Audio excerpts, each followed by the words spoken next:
Today we're going to be talking about how to optimize your Google My Business listing to get more visibility and ultimately generate more leads for your business.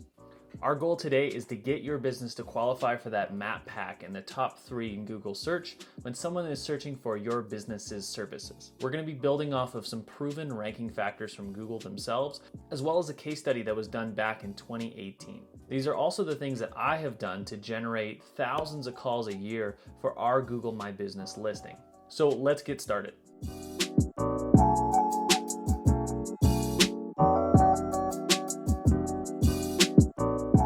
Because we like the facts, we're actually going to be referencing Google a lot in this video. I'll also provide the link straight to the Google support page in the description below. I'll also be referencing Moz.com, which did a case study back in 2018 that kind of starts to give a little bit of weight to different search ranking factors and gives us an idea of kind of the importance of each one and which one we should focus on first. And I'll provide a little bit more information on that as we go. What you'll notice is that the rolling theme of this whole video here is going to be all about completing everything that Google gives us. Although every year Google's offering more and more within the Google My Business profile, this is a really great rule of thumb to follow.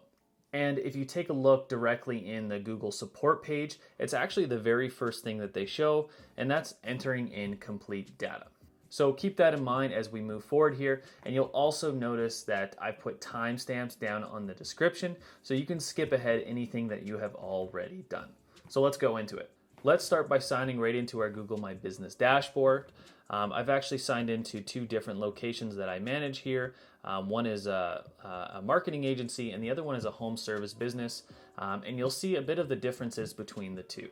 So the very first thing that we want to do is we want to start off by choosing the proper name for our business.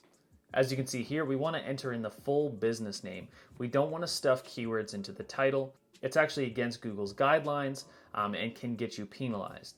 Although it might seem enticing to kind of try to stuff as many keywords in here as possible, you definitely don't want to do that. However, keywords here are definitely important, and what you'll notice is that if your business already has the keywords in its title, such as, ABC Plumbing Services, or let's say ABC Plumbing Company Toronto, you'll notice that when people are searching for Plumbing Company Toronto, that you might actually get a little bit of a boost. At least this is kind of what I have seen from some of my experience. Now, don't let this discourage you if your company doesn't mention your keywords at all. There's still plenty of other ways to boost your Google My Business rankings. Number 2 is choosing the right primary category as well as the right secondary categories or additional categories as they are called. So what you'll notice here is that Google actually gives you a primary category to choose, and depending on what your service is, you're going to have a different primary category. So for me, my primary category, of course, is marketing consultant, and then the other 2 categories that they give me is marketing agency and internet marketing service. As you can tell, there isn't really much other options here that fall into my field. If you also look at another business listing we have here for our home service company, you're actually going to notice that there are quite a bit more options to choose from. So we have furnace repair as our primary service, and you have all of these other options that are all related. So it's all going to depend on what your business's primary category is and what your business offers. That gives you kind of the idea of which categories to choose. What I recommend for your primary category is either the category that makes you the most money or simply choosing your primary service that you do the most of. Once you go through, I recommend choosing additional categories and filling out every single option that they give you. If you see more categories that are offered that you think are related to your business, please do not hesitate to fill those in here in additional categories. This is super important to your rankings. You'll also notice back on the Google My Business support page that under entering complete data, category is actually listed right there. So use that as an indicator that it is very, very important. All right, number 3 is choosing your address properly. Now, there's a few different ways that you can put your address in here for Google My Business, depending on what your business type is. If you have a service business, meaning you offer services to a certain area, but you don't have a physical location, such as my company, you won't enter in an address at all. you're going to be putting in essentially a service area. So as you can see here, I don't have any locations. It says home services only. And if you take a look in my service areas, I simply have Calgary listed for right now because that's where I'm situated. Meanwhile, if your business offers a physical location, this would be such as a restaurant or any kind of physical store that someone may visit, even like a coffee shop, you're going to have your physical address in here as well. One really important thing, and this kind of goes along with more SEO, but there's kind of an important standard to SEO called NAP, which is your name, address, and phone number. And it's very important to keep these things consistent everywhere.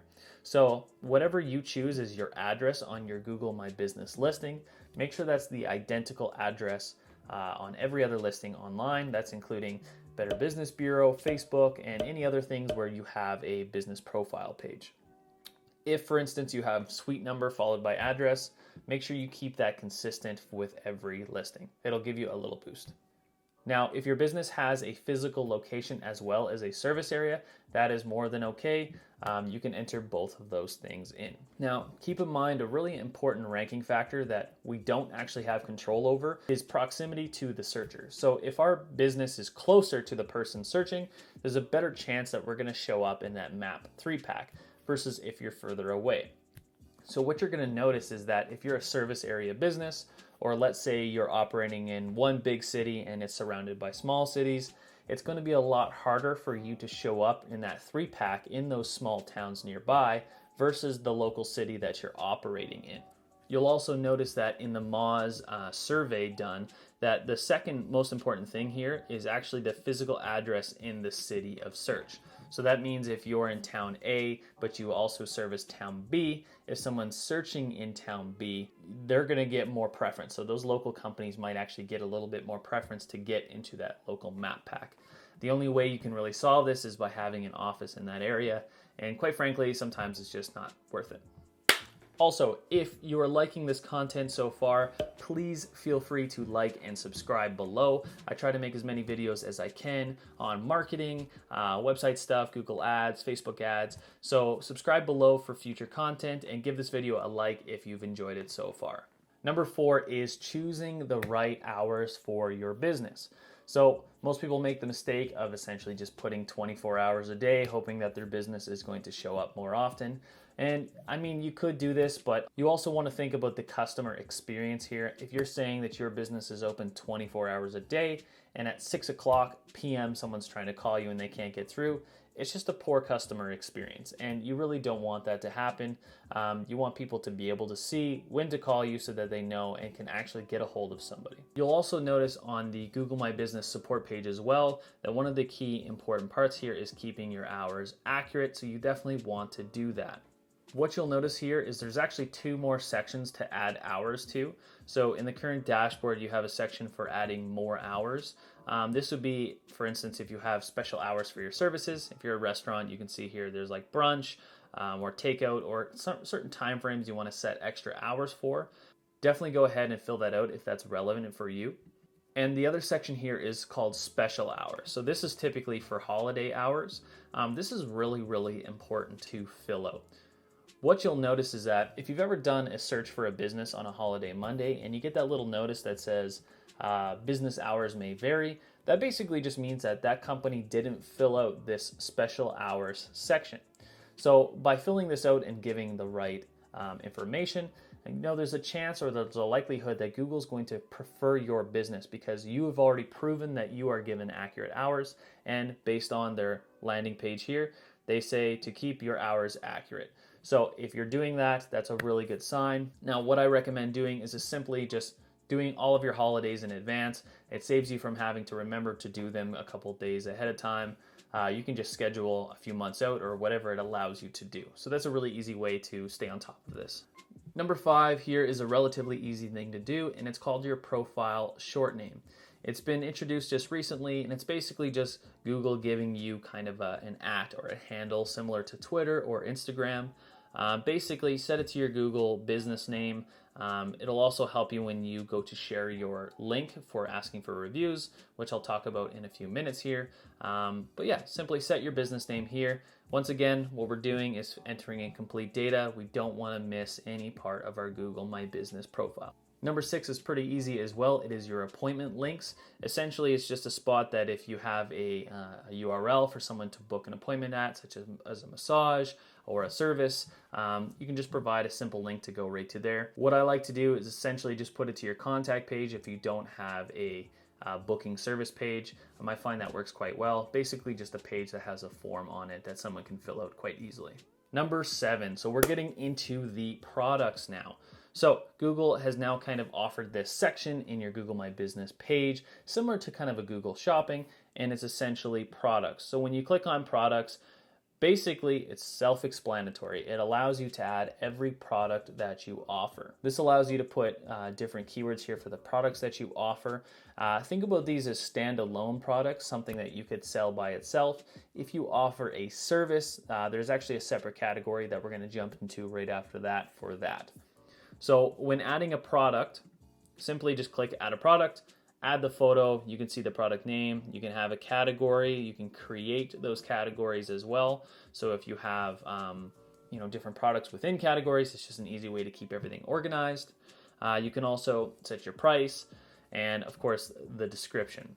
Now, like everything with Google, what we want to do is we want to fill this out to the max. So for each product that you have, make sure you try to fill this out to the max character count if you can, but just don't try to keyword stuff or just be too repetitive here. Number 8 here is filling out your services.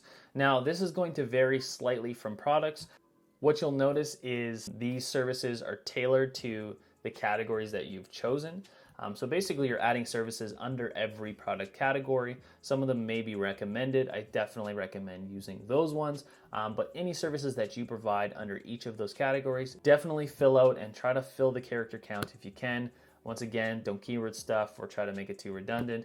Super important here to fill out all of your services that you offer.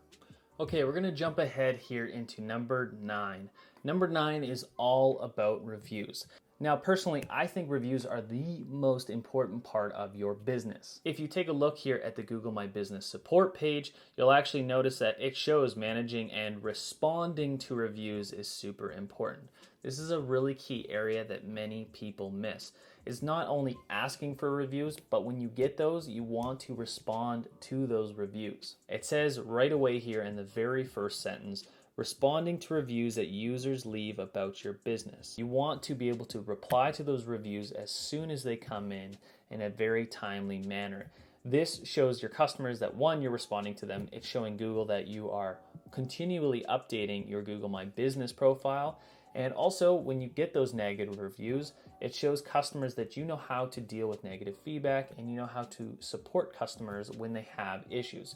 Because, believe it or not, we all get bad reviews, and how you deal with those are just as important, if not more important, than how you deal with good reviews. Another really helpful tip here with the reviews is that Google actually tends to pull some keywords from the reviews. If your customers are leaving you reviews with your keywords in it, it might actually give you a slight boost. Now, what I like to do is essentially try to respond to those services by including the service or product that they had done.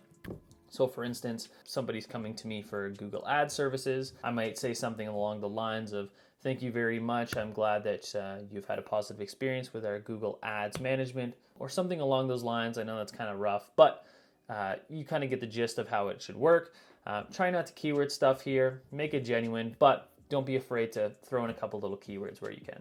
Just remember that the more reviews you get, the better your rating stays, the more your customers are going to trust you, and the more they're going to call you for their next service or to come to you for whatever product or service that you offer. Number 10 is photos. Now, this is one that most people actually don't update very often, and it's super important no matter what your business does. Keeping regular photo updates is so important that Google's even listed it here as a main category, adding photos. They said to showcase your goods and services and to tell the story of your business, add photos to your business profile. Now, when you're adding photos to your business, you'll notice that there's different categories you can add them to.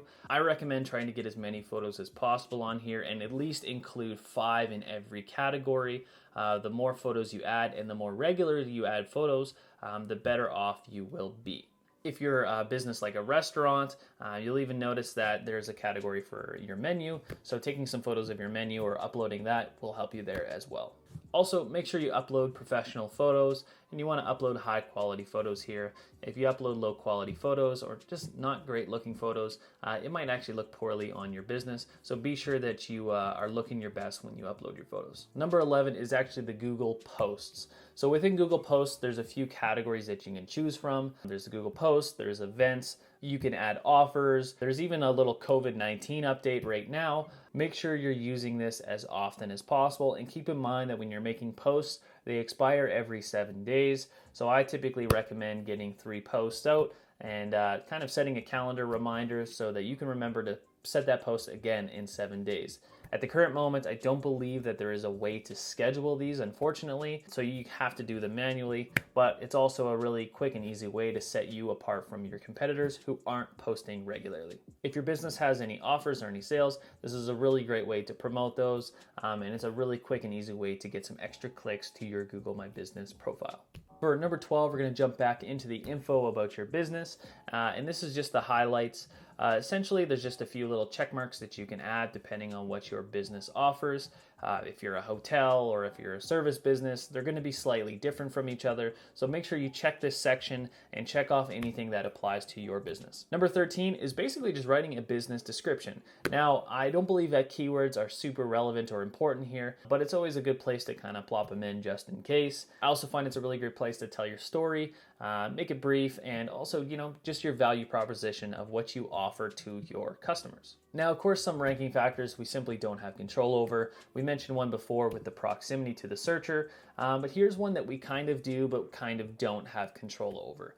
And this is all about your website. And Google basically classifies this as what's called prominence. So when you take a quick read here, prominence is referred to how well known a business is. So Google's going to pull in other factors from other areas to determine whether or not your business is relevant in that area. So it says right here, prominence is also based on information that Google has about a business from across the web, like links, articles, and directories. Google review count and review score factor into local search rankings. More reviews and positive ratings can improve your business local rating or ranking, which we spoke about before. And your position in web results is also a factor. So search engine optimization best practices apply.